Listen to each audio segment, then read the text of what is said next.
Kurtis, Rourke. We'll start with Mike and then go to Zach O. Yeah, Kurtis, when you watched the film and kind of went through it with Tino, what jumped out at you? Maybe something that you did notice on Saturday. Yeah, it was a good learning tape to watch. I think that for our first game, it wasn't too bad as an offense, but we're really looking and trying to chase those those middle free drives. They went down and scored every time, and they had really good on all cylinders kind of thing. We're really working well. But yeah, it was good learning tape and a lot to work on for this week. Zach Oshman on your left, and then Jeff. I guess just bigger picture, an experienced quarterback like you, what are the things that you want to sort of accomplish in early season games? Just whether it's stuff you want to just kind of get comfortable with, or maybe just get back into the rhythm. Like, just are there things that you kind of look at and say, I want to tick these boxes to know that I've kind of got the right rhythm that I need once we hit conference play, once we get to the meat of the season? Yeah, absolutely. I think you hit it. You want to get into a good rhythm. First game is always like getting that game speed back. You can prepare as much as you want in the off season and do as much live reps as you can, but until you hit the game, and you get that first hit, then you can be like, all right, we're going now, kind of thing. And so, getting that rhythm down, timing down, game timing and all that. And so, it's good to have a couple games before conference play in order to get that out of the way. But the sooner the better, and that's what we're striving for this week. Go to Jeff in front on your right, and then Daniel. Cross's catch, more impressive from your vision as quarterback when you throw that ball, more impressive later when you go back and watch that on film? I think it was impressive in all angles. When I threw it, I was just hoping that nothing bad would happen, and he kind of just saved me there a little bit.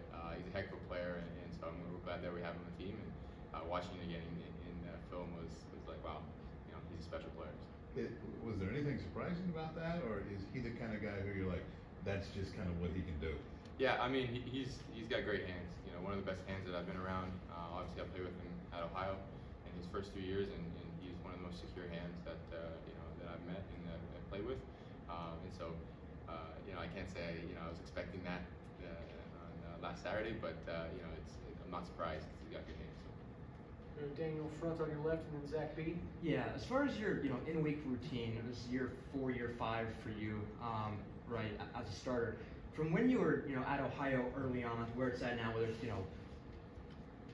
watching this tape, I guess more or less now with your that process. I'm curious, how has it maybe evolved for you? If it's like watching more here, and just kind of that like, okay, I'm here now, I'm here.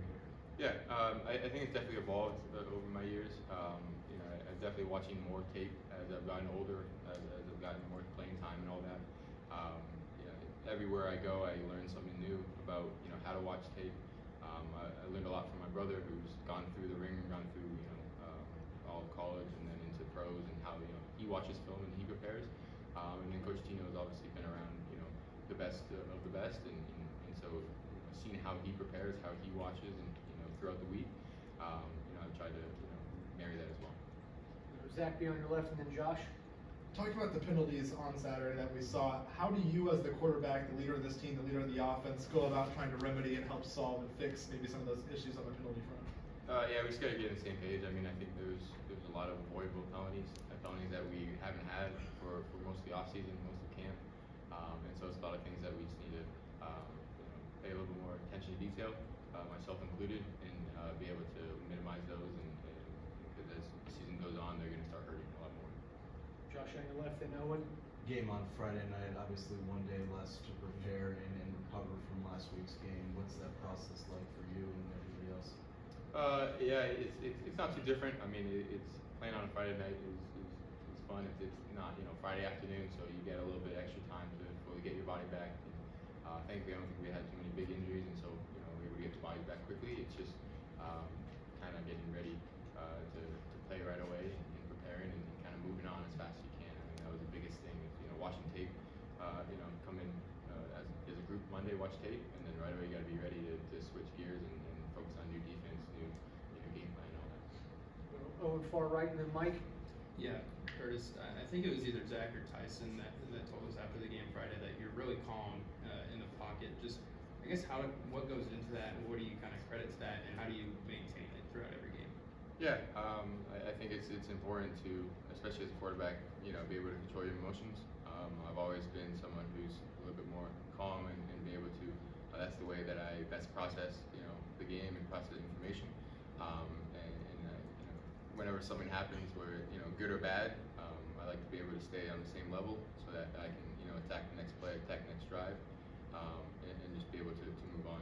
That's the hardest thing to do, is be able to move on from a good or bad play, and just get ready for the next one. Back on your left, Mike. Yeah, when you were talking about film watching, did they have you look back at, in the offseason of any JMU's offense, in particular Cole Johnson, just because Coach Signeti said you guys were similar builds, similar quarterbacks? Oh, yeah, absolutely. We've watched a lot of past JMU tape, whether that's for installs, whether that's for just, when I first got here, we watched a lot of JMU tape, obviously, right? And so just learning, how everything's going to be.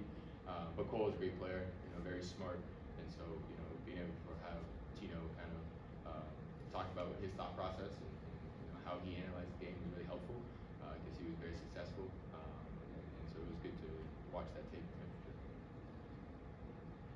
Anything else? Front row right. On Saturday, Coach Signeti mentioned you guys need to learn to play with the lead. How do you keep the team from getting too comfortable with the scoreline and want them to go down the field and score more points? Yeah, I mean, it's always tough when you feel like you have the win in the bag, but I think Coach Signeti is doing a really good job of making sure that we're playing the same, no matter who's in there, no matter who we're playing, and just being able to maintain that focus from the first quarter to the end of the game is going to help us put away opponents a lot quicker, and not have a game that we had kind of in the second half of Saturday.